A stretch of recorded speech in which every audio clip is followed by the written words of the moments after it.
আজকে অনেকদিন পর আমার আব্বা আসলো আমার বাড়িতে বেড়াতে, তাও আবার একদম হঠাৎ করে চলে এসেছে। মানে হঠাৎ করে বলতে আমার আম্মু সকালে ফোন দিয়ে বলে তোমার আব্বু আজকে তোমাকে দেখতে যাবে। হ্যালো এভরিওয়ান, আসসালামু আলাইকুম, কেমন আছেন সবাই? আশা করছি অনেক ভালো আছেন। আমার আব্বুকে আমি কি কি রান্না করে খাওয়ালাম সেগুলোই থাকছে এই ভিডিওটি না টেনে পুরোটাই দেখতে থাকুন, আশা করছি ভালো লাগবে। প্রায় অনেকদিন হয়ে গেল আমার আব্বু আমার বাসায় আসেনি, আজকে অনেকদিন পরে আসলো আমার আব্বু আমার বাড়িতে বেড়াতে। একটা মেয়ের কাছে এটা অনেক বড় একটা আনন্দের মুহূর্ত, যখন তার প্রিয় আপন মানুষ বাবা মা ভাই বোন কেউ তার শ্বশুর বাড়িতে বেড়াতে আসে, তখন নিজের হাতে রান্না করে খাওয়াতে কি যে একটা ভালো লাগা কাজ করে মনের মধ্যে, এটা কাউকে বলে প্রকাশ করার মতো না। এই আনন্দের মুহূর্তটা প্রত্যেকটা বিবাহিত মেয়েরাই বুঝে। সকালে আম্মু ফোন দিয়ে বলার সাথে সাথে আমি রান্না করতে চলে আসি। প্রথমে আমি চিতই পিঠা বানানোর জন্য আটাটা মেখে নিলাম গরম পানি দিয়ে। চিতই পিঠা বানানোর আগে আটাটা কিছুক্ষণ আগে মেখে রেখে দিলে পিঠাগুলো অনেক সুন্দরভাবে ফুলে ফুলে ওঠে। এখানে আমি রাইস কুকারে ভাত বসিয়েছিলাম, ভাতটাও হয়ে গেছে। আসলে আমি একটু তাড়াহুড়া করে রান্না বান্না করছিলাম যাতে আমার দুপুরের আগে রান্নাগুলো শেষ হয়ে যায়। এখানে একদম কচি বেগুন আমি ভাজি করে নিলাম। বেগুনের ভাজি খেতে আমার আব্বা আবার অনেক পছন্দ করে। আসলে আমার আব্বা সব জিনিস খেতে চায় না, মানে খাবার অল্প খায়, তবে যে কোনো খাবারই বেছে বেছে খায়।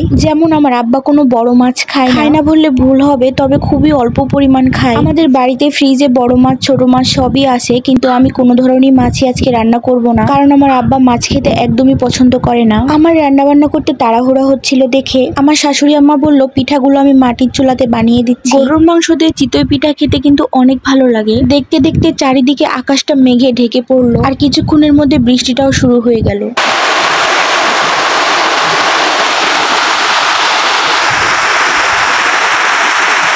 কিছুক্ষণ জানালা দিয়ে বৃষ্টি দেখছিলাম, আমার আবার বৃষ্টি অনেক ভালো লাগে। তারপরে আবারও চলে আসলাম মাটির চুলাতে মাটির তাওয়াতে চিতই পিঠা বানানো দেখাতে। মাশাআল্লাহ সবগুলো পিঠাই ভালো হচ্ছিল। তারপরে দেখি আপনাদের ভাইয়া ছাগলের জন্য ঘাস কেটে নিয়ে চলে আসে, আর এই ঘাসগুলো আমাদের জমিতেই লাগানো ঘাস, আর সেগুলোই আমাদের ছাগলকে কেটে কেটে এনে খাওয়াই। গ্যাসের চুলাতে এই একটা রান্না করে চুলার উপরে রান্না বসিয়ে দিয়ে এদিক ওদিক ঘোরাঘুরি করা যায়। এখানে আমি ডুমুর ভাজি করে নিলাম। আপনারা কে কে ডুমুর ভাজি করে খেয়েছেন বা খান সবাই কমেন্ট করে জানাবেন।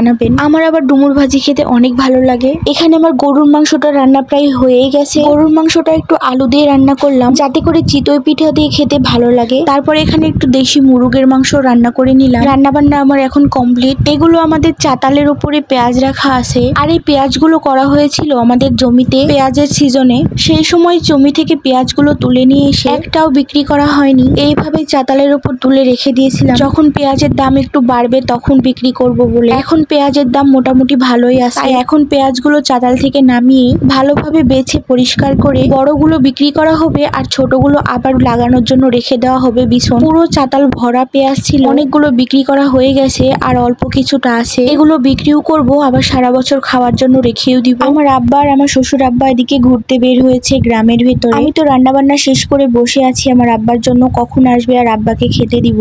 এই যে কিছুক্ষণ পর আব্বা চলেও আসলো, আর আব্বাকে আমি খেতে দিয়েছি। এখানে আব্বার সামনে ক্যামেরা ধরতে একটু কেমন জানি লাগে, তাই ভিডিওটা ভালো হয়নি। এখানে আজকের মতো ভিডিওটি এখানেই শেষ করছি। আল্লাহ হাফেজ সবাইকে।